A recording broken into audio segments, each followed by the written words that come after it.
Hey guys, it's the Arches Mechanic. My name is Nathan, and today I'm going to show you guys how to remove the front wheel from your Honda Rebel 300.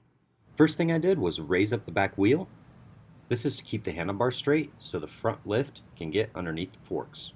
There's 4 6mm hex bolts that we need to loosen to be able to pull this rod all the way through.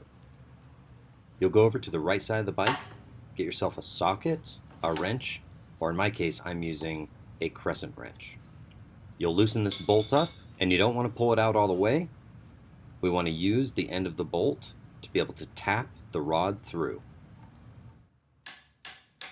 Just like that.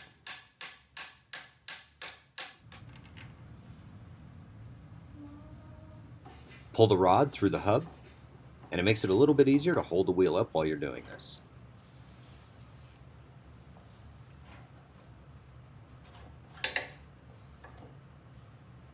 Once that rod is removed, lift the wheel up and forward. On each side of the wheel, there's going to be pilot bearings. I'm not exactly sure what they're called, but they're 2 pieces on the end of the wheel that hold that rod in place to the wheel. There's one on this side and one on the other side. Okay, now it's time to do everything in reverse.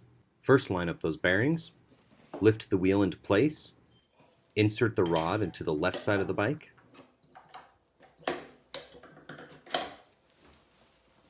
Mine got a little bit caught up, so I just had to lift it up, and it went right through. Then add your bolt on the right side, tighten it down, and then tighten down the 4 6mm bolts. As always, I want to thank you guys for watching. Thank you for liking the video. Thank you for commenting down below. Thank you for subscribing, and I'll see you in the next one.